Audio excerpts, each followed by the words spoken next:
Hi students, myself Satish Kumar Konidila, Assistant Professor, School of Pharmaceutical Sciences, Vignan Foundation for Science, Technology and Research, Guntur. In previous video, we discussed about the diuretics. In that we discussed about the different classes of diuretics along with their mechanism of action and structural activity relationship. In this video, we are going to discuss about the synthesis, properties and pharmacological uses of some important diuretic agents. After completion of this video, student could able to know about the chemical synthesis, properties and pharmacological uses of some selected diuretic agents. The contents of this video includes synthesis, properties and pharmacological uses of acetazolamide, chlorothiazide and furosemide. So we'll see one by one. First we'll discuss about the synthesis of acetazolamide. This acetazolamide consisting of thiodiazine ring, and to this thiodiazine ring there is a sulfonamide group and acetamide group is present. So that means the acetazolamide is nothing but it consisting of a basic ring of thiodiazine, and to this thiodiazine there is a attachment of sulfonamide and acetamide groups are present in the acetazolamide. And when you see the synthesis of acetazolamide, the starting compounds which are used in the synthesis of acetazolamide are hydrogen hydrate and ammonium thiocyanate. Hydrogen hydrate and ammonium thiocyanate. And when these two are reacted, then it can able to form the 1,2 bis thiocarbamyl hydrogen. So that means it consisting of this one and this one. These two are the thiocarbamyl groups. There is a bis means 2. So I already said that bis means 2. It consisting of 2 thiocarbamide groups which are attached to the hydrogen moiety. And then this intermediate is treated with pasozine. So pasozine is nothing but it consisting of chemical structure that is COCl2. Pasozine, this is a clear gas which is having the grass-like odor, and when it is treated with this intermediate and it can closes the ring, thereby there is a thiodiazine ring is formed.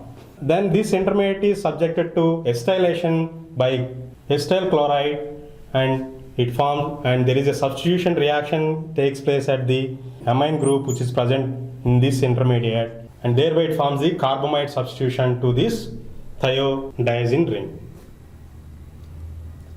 And then after it is subjected to oxidation. So by this oxidation, the sulfyl group is converted into sulfonyl chloride. So the sulfyl group is converted into sulfonyl chloride.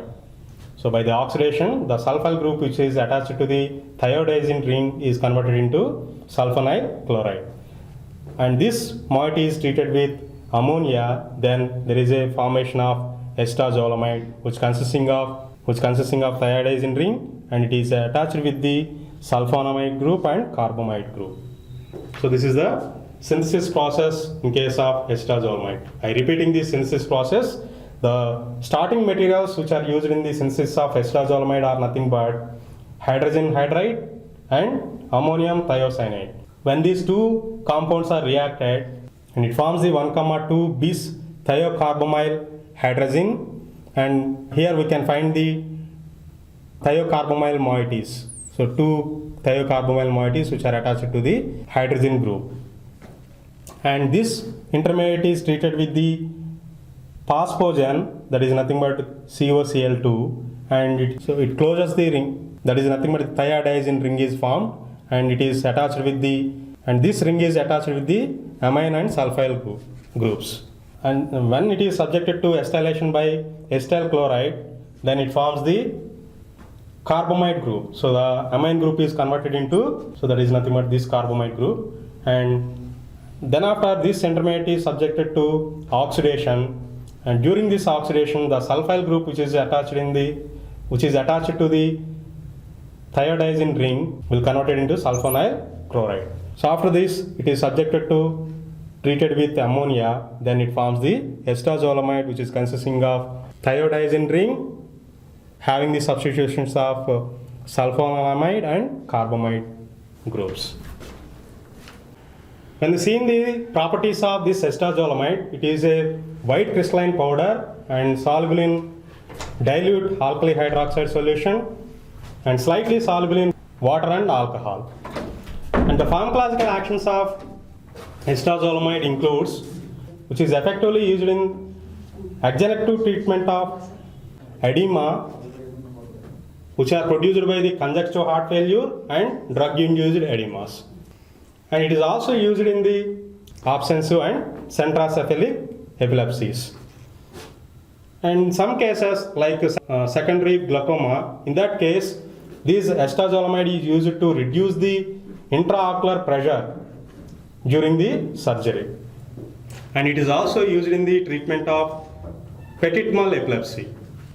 The estazolamide is assayed or estimated by the potentiometric method. So that means the estazolamide sample is dissolved in the dimethyl formamide, which is titrated against with 0.1 molar ethanolic sodium hydroxide. And the usual dose which is used for in case of estazolamide is about 250 mg 2 to 4 times a day. And the dosage forms of estazolamide is available as the tablets.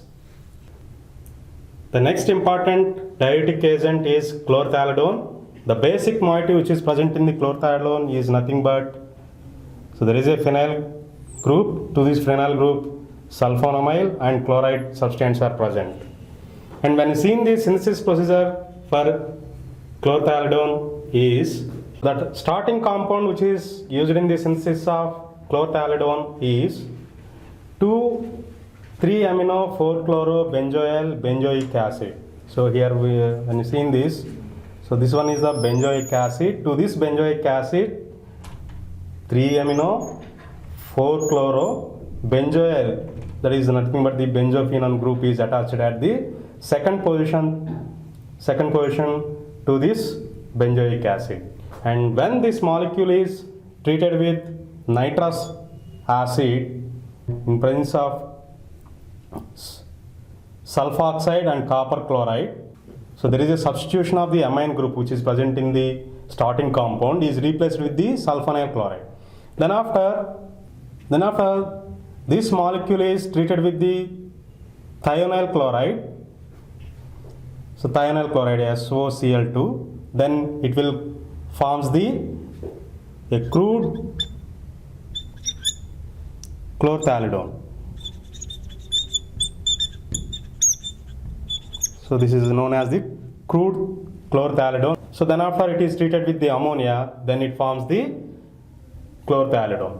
And when it is treated with the ammonia, and this sulfonyl chloride which is attached at the third position is converted into or sulfonamide functional groups. So that means sulfonyl chloride is converted into sulfonamide. So this is the procedure for synthesis of chlorthalidone. Once again I will repeat the synthesis process of chlorthalidone. The basic substance which is used for the synthesis of chlorthalidone is nothing but 2,3-amino-4-chloro-benzoyl benzoic acid, and when it is treated with the nitrous oxide in presence of sulfoxide and copper chloride, then it will convert it into a intermediate which is having the sulfonyl chloride at third position. After that, it is treated with the thionyl chloride, and this will be converted into a intermediate, so which is having the dihydroisobenzofuran ring. So this is the dihydroisobenzofuran ring. This is also called as crude chlorthalidone, and this will be treated with ammonia, then there is a formation of chlorthalidone. And coming to the pharmacological uses of chlorthalidone, so which is effectively used as the diuretic, and it is a non-thiazide diuretic agent. So the chlorthalidone is the effective non-thiazide diuretic agent, that is nothing but it comes under the sulfonamide diuretics. And it is used as and it is used in the adjunct treatment of edema, which is associated with the congestive heart failure, and also used in the treatment of edema which is associated with the obesity, pregnancy, renal disease, hepatic cirrhosis, and premenstrual syndrome. So these are the different types of causes so which may lead to formation of edema, and for treatment of this edema we'll use the chlorthalidone diuretic. And coming to the dose of chlorthalidone, as the diuretic, so it will be useful for both diuretic and antihypertensive agent. In case of diuretic, 50 to 200 mg per day or alternative day is used. But in case of antihypertensive, usually 100 mg per day is used, and in some cases 100 mg in alternative day or 50 mg per day is used as the diuretic. And the next important diuretic is furosemide.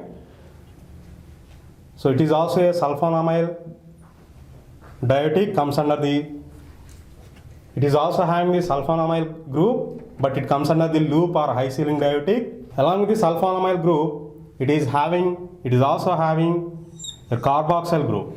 So the carboxyl group is required to show the diuretic activity in case of furosemide.